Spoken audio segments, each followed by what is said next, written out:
Hello नमस्कार साथियों, स्वागत है आप सभी का सीखने के इस नए श्रृंखला में। मैं हूं कुंदन कुमार और आज हम लोग सीखेंगे गणित विषय जो वर्ग 11वां का है, अध्याय संख्या 9, जिसका नाम है स्ट्रेट लाइन सरल रेखाएं।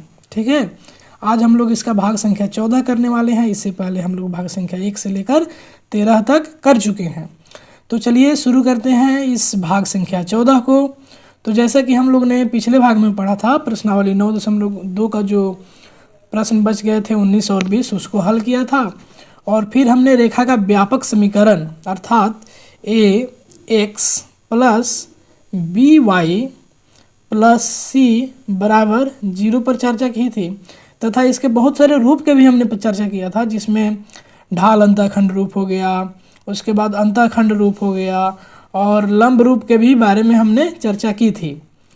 तो आज उन्हीं तीनों थ्योरम पर बेस्ड, उन्हीं तीनों सिद्धांतों पर आधारित हम आज क्या करने वाले हैं, उदाहरण देखने वाले हैं। ठीक है, तो चलिए उन उदाहरणों को देखते हैं क्या क्या आज हम लोग आज के इस भाग में सीखेंगे। तो आज जो हम लोग सीखेंगे उदाहरण संख्या 13, 14, 15, 16 और 17 करने वाले हैं। ठीक है, तो आप कलम और कॉपी निकाल कर तैयार हो जाइए और मेरे साथ आप भी लिखते चलिए और समझते चलिए। तो चलिए शुरू करते हैं। तो देखिए उदाहरण संख्या जो 13 है, कह रहा है एक रेखा का समीकरण 3x - 4y प्लस 10 है। ठीक है, इसके ढाल, पहला नंबर में तो ढाल बताना है और दूसरा नंबर में x और y अंतःखंड ज्ञात कीजिए। ठीक है, पहला नंबर में ढाल निकालना है और दूसरा नंबर में पूछ रहा है दूसरे पार्ट में x और y अंतःखंड ज्ञात कीजिए। याद कीजिए कि इसके पहले वाले जितने हम लोग प्रॉब्लम किए हैं उसमें हमें ढाल ज्ञात होता था। ये ढाल देता था और कोई एक पॉइंट दे देता था, अर्थात एक्स इंटरसेप्ट देता था या कोई उस पर एक उस लाइन पर कोई एक पॉइंट हमें मिल जाता था, एक पॉइंट मिल जाता था और स्लोप निकल जाता था। तो हम क्या करते थे बाबू, उसका समीकरण निकाल लेते थे। लेकिन आज के जो प्रश्न है कुछ उल्टा है, हमें समीकरण दे दिया है और बोल रहा है कि अब उसका ढाल बताइए और x और y अंतःखंड भी आप ज्ञात कीजिए। ठीक है, तो जो पहले हम लोग सवाल हल करते थे उससे ही सवाल बिल्कुल उसी का उल्टा है। पहले हम लोग समीकरण निकालते थे, इसमें समीकरण ही दे दिया और ढाल पूछ लिया गया है। तो हम क्या करेंगे, इसको ये वाला जो इक्वेशन है इसको हम सबसे पहले y बराबर mx प्लस c में लाने का क्या करेंगे, प्रयास करेंगे कि इस फॉर्मेट में आ जाए। ठीक है, तो इस फॉर्मेट में लाने के लिए जो हमें करना होगा वह यह काम करना होगा कि सबसे पहले y बराबर हमें क्या लाना है, mx प्लस c। तो हम क्या करेंगे, जो y का गुणांक है उसमें दोनों तरफ भाग लगा देंगे। ठीक है, तो y का गुणांक कोफिशिएंट कितना है, -4। ठीक है, तो हम क्या करेंगे, दोनों तरफ -4 से भाग लगा देंगे। तो कितना आएगा बाबू, -3/4x और माइनस से भाग लगाएंगे तो ये प्लस का y हो जाएगा और -10/4 बराबर 0/4 करेंगे तो ये तो 0 हो जाएगा। ये 2 से कटेगा और ये 5 से कटेगा, तो 2 × 5 = 10 और 2 दूना 4। अर्थात जब हम y को इधर रखें और इधर दोनों को भेज दें तो ये कितना हो जाएगा, 3/4x प्लस 5/2। तो यही वाला जो इक्वेशन है यहाँ पर लिखा गया है, समझ गए। अब y का वैल्यू कैसे निकालेंगे, जितना y का गुणांक रहेगा उतना से भाग लगा देंगे, y के कोफिशिएंट से दोनों तरफ भाग लगा देंगे और y को एक तरफ कर लेंगे, बाकी टर्म को एक तरफ कर लेंगे। ठीक है, तो y बराबर आ गया 3/4x प्लस 5/2 और एक किस फॉर्मेट में आ गया, y बराबर mx प्लस c के फॉर्मेट में आ गया। ठीक है, जहाँ पे जो m है वह क्या है बताओ, ढाल है, स्लोप है, और जो c है वो क्या है, y अंतःखंड है। तो यहाँ से हमें तो 2 आंसर प्राप्त हो गए। एक y अंतःखंड पूछ रहा है, ये भी हम बता सकते हैं कि y अंतःखंड जो होगा वो कितना होगा, 5/2 होगा। और जो m का जो वैल्यू है अर्थात जो स्लोप है वह कितना होगा, 3/4 होगा। तो इसे हम तुलना करने पर m का वैल्यू बता दिए, 3/4 होगा। ये तो क्लियर हो गया। लेकिन यहाँ पे एक सवाल और फंस जाता है कि हमें x इंटरसेप्ट पता नहीं चल रहा है। तो x इंटरसेप्ट पता नहीं चल रहा है तो इसके लिए हम क्या करेंगे, इसको इंटरसेप्ट फॉर्म में चेंज करेंगे। ये वाला जो इक्वेशन है इसको हम इंटरसेप्ट फॉर्म में क्या करेंगे, चेंज करना चाहेंगे, जिसमें होता था x/a जोड़ y/b बराबर 1 होता था ना। जिसमें जो ए होता था वो एक्स इंटरसेप्ट एक्स अंतःखंड होता था और जो बी होता था वो वाई अंतःखंड होता था। तो इस वाले समीकरण को हम इसमें बदलना चाहेंगे।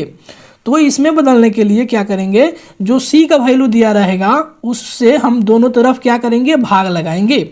जो सी का वैल्यू है उसमें हम क्या करेंगे, दोनों तरफ भाग लगाएंगे। तो सी का वैल्यू 10 है तो 10 से भाग लगा दिए, ठीक है।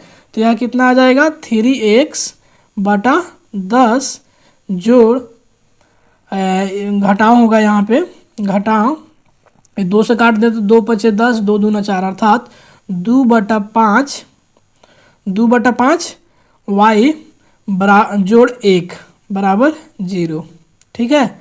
अब हम क्या करते हैं, एक को इधर ही रहने देते हैं, इधर को इधर भेज लेते हैं। ये कितना हो जाएगा, -3x बटा 10 जोड़ 2/5 y बराबर 1, ठीक है। तो आप देखो हम x को अभी ऐसे भी लिख सकते हैं, x बराबर 10/-3 जोड़ y को ऐसे भी लिख सकते हैं 5/2 बराबर 1। अब देखो अगर आप उल्टा भी देखो तो -3 फिर ऊपर आ जाएगा। अगर यहाँ देखिए x बटा a हो बटा y बटा b हो तो हम इसको क्या लिखते हैं, x बटा a गुना ये जो b नीचे है ये कहाँ चला जाता है, ऊपर, b बटा y। इस वाले आप कंसेप्ट को ध्यान में रखिए। तो यहाँ जो -3x बटा 10 है इसको ऐसे भी लिख सकते हैं, x बटा 10 और उसके बटा में -3। फिर अगर हम इसको आगे हल करें तो -3 ऊपर चल जाएगा, लेकिन हम यहाँ इसको ऐसे ही रहने देंगे क्योंकि ये हमारा अंतःखंड रूप में आ गया है। तो x के नीचे क्या आ गया, -10/3 अर्थात जो a का वैल्यू हो वह कितना हो गया, -10/3 और जो b का वैल्यू है वह कितना आ गया, 5/2 अर्थात जो x अंतःखंड है वह आ गया -10/3 और जो y अंतःखंड है वह कितना आ गया, 5/2। इस प्रकार यह सवाल सरल हो गया। अब हम बात करते हैं समीकरण उदाहरण संख्या 14 पर, जिसमें कह रहा है समीकरण √3x + y - 8 बराबर 0 को लंब रूप में रूपांतरित कीजिए। किस रूप में, लंब रूप में। और p तथा ओमेगा का मान भी ज्ञात कीजिए, केवल रूपांतरित ही मत कीजिए, p और ओमेगा का वैल्यू भी बताइए। तो इसको करने के लिए हम क्या करेंगे, सबसे पहले क्या करेंगे कि जो समीकरण दिया है उसको हम लिख दिए, ये दिया हुआ है। और हम क्या करेंगे, इसमें कुछ गुना करेंगे, कुछ भाग करेंगे और हम ट्राई करेंगे इसको इस फॉर्म में लिखने का, x cos alpha plus y sine alpha बराबर p वाले फॉर्म में, ठीक है। तो इस फॉर्म में हम लिखने का प्रयास करेंगे।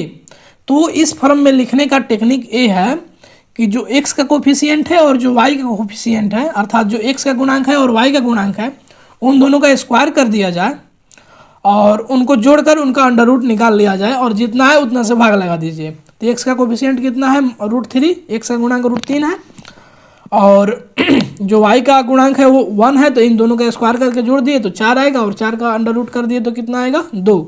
अब जो 2 आया इससे क्या करेंगे, इस इक्वेशन में भाग लगा देंगे दोनों तरफ।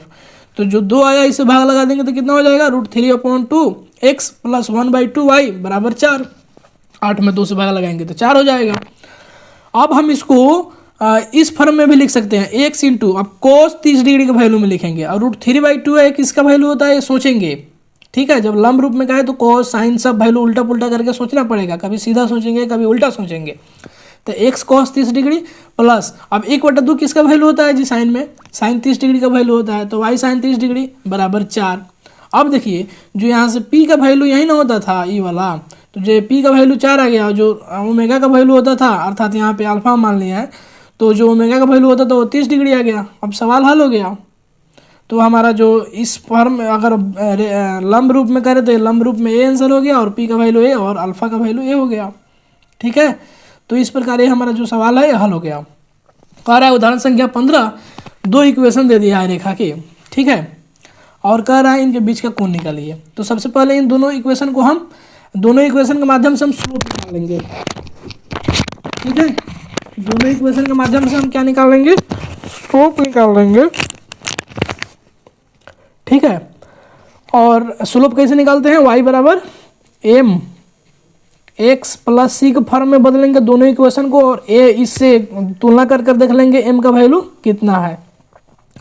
तो हमारा m का वैल्यू निकल जाएगा और उसके बाद हम tan थीटा लगाकर निकाल लेंगे दोनों के बीच का एंगल।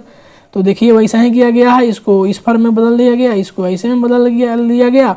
जो m1 का वैल्यू आया √3 आ गया, जो m2 का वैल्यू आया यहाँ से ही -1/√3 आ गया। अब मान लेते हैं इसके बीच का कोण थीटा है, तो जो tan थीटा होता है वह क्या होता है mod m2 - m1 बटा 1 + m1 × m2। जब मॉड हटेगा तो प्लस और माइनस दोनों का साइन आएगा। तो जब हम इसको आगे हल करेंगे तो यहाँ कितना आएगा, tan थीटा बराबर +- 1/√3 आएगा। ठीक है, अगर हम प्लस लें तो जो प्लस लेंगे तो जो थीटा का वैल्यू होगा वह हो जाएगा 30 डिग्री, अगर माइनस लेंगे तो तब थीटा का वैल्यू हो जाएगा 150 डिग्री। ठीक है, तो बहुत आसान है। या जानते हैं कि जो रेखा पर कोण बनता है दोनों 180 डिग्री बनता है। ऐसे अगर हम बात करें तो ई वाला अगर 30 डिग्री है तो ई वाला कितना हो जाएगा 150 डिग्री। तो हम ऐसे भी बता सकते हैं। अब चलिए हम आगे के प्रश्न में देखते हैं। कह रहा है दर्शाइए कि दो रेखाएं a1x जोड़ b1y प्लस c1 बराबर 0 और a2x plus b2y plus c2 बराबर 0 जहाँ पे b1 × b2 बराबर नहीं है 0 के। तो कह रहा है प्रथम चीज ये दर्शाइए कि अगर समांतर है, अगर समांतर है कब समांतर है, अगर a1/b1 बराबर है a2/b2 के, और लंब है कब लंब है, अगर a1 × a2 जोड़ b1 × b2 बराबर है 0 के। ठीक है, तो सबसे पहले हम इस दो रेखाओं का क्या निकालेंगे, स्लोप निकालेंगे ढाल निकालेंगे। तो प्रथम रेखा को हम इस फॉर्म में बदलेंगे, तो हमारा यहाँ से जो स्लोप आया वो कितना आ गया -a1/b1, और जो दूसरा रेखा है इसका जो स्लोप आया वो कितना आ गया -a2/b2। और हम जानते हैं कि दो रेखाएं समांतर कब होती है, जब उनके दोनों जो स्लोप हैं, जो ढाल हैं वो क्या हो, बराबर हो। तो ये तो हम शर्त पहले से भी जानते हैं। तो क्या होगा कि रेखाएं समांतर होगी यदि और केवल यदि m1 बराबर क्या हो, m2 हो। तो इससे -a1/b1 बराबर होगा -a2/b2 के। तो दोनों तरफ से करेंगे तो माइनस माइनस कट जाएगा, तो ये आ जाएगा a1/b1 बराबर हो जाएगा a2/b2। तो ये तो हम दिखा दिए। और हम ये भी जानते थे बाबू कि अगर रेखाएं लंब है तो उनके दोनों ढाल का अगर हम गुना करें तो -1 के बराबर होता है। तो इसका एगो का ढाल आया है इतना, एगो का ढाल आया है इतना, तो ये -1 हो जाएगा। तो इसको अगर आगे हल करें तो a1 × a2 जोड़ b1 × b2 बराबर क्या हो जाएगा 0। यही तो हमें दिखाना था, दिखा दिए। अब हम बात करते हैं उदाहरण संख्या 17 पर। कह रहा है रेखा x - 2y + 3 बराबर 0 पर लंब और बिंदु 1, -2 से जाने वाली रेखा का समीकरण ज्ञात कीजिए। ठीक है, तो इसमें एक रेखा का समीकरण दे दिया है और एक पॉइंट दे दिया है। तो इस समीकरण से हम क्या करेंगे बाबू, स्लोप निकाल लेंगे, ढाल निकाल लेंगे। और वो वाला फॉर्मूला जो होता था ना, y - y1 बराबर m × x - x1 वाला फॉर्मूला से रहकर निकाल लेंगे सीधा सीधी। तो ये भी बहुत आसान है। तो इस वाले जो रेखा का समीकरण दिया है इससे हम क्या निकाल लिए, इस फॉर्म में y बराबर mx + c के फॉर्म में करके m का वैल्यू निकाल लिए, m1 मान लिए उसको, तो 1/2 आ गया। ठीक है, और जो रेखा है वो लंब है, ठीक ना। तो इस प्रकार जो दूसरी रेखा होगी उसकी जो ढाल होगा वह गुना करने पर कितना आता है, -1 आता है दोनों के ढाल के। तो एक का ढाल 1/2 है तो दूसरे का ढाल कितना हो जाएगा -2। अब ढाल -2 वाली और बिंदु 1, -2 से जाने वाली रेखा का जो समीकरण होगा वह कितना हो जाएगा, ई वाला समीकरण पर हम पुट करके निकाल लिए, जो क्या होगा यही अभीष्ट समीकरण होगा। और यह हमारा क्या हो जाएगा, सही आंसर हो जाएगा। अगले भाग में हम लोग जो सीखेंगे वो क्या सीखेंगे, एक बिंदु की रेखा से दूरी, दो समांतर रेखाओं के बीच की दूरी, और उदाहरण संख्या 18 और 19। आपका बहुत बहुत धन्यवाद। मिलते हैं अगले भाग में। जय हिंद।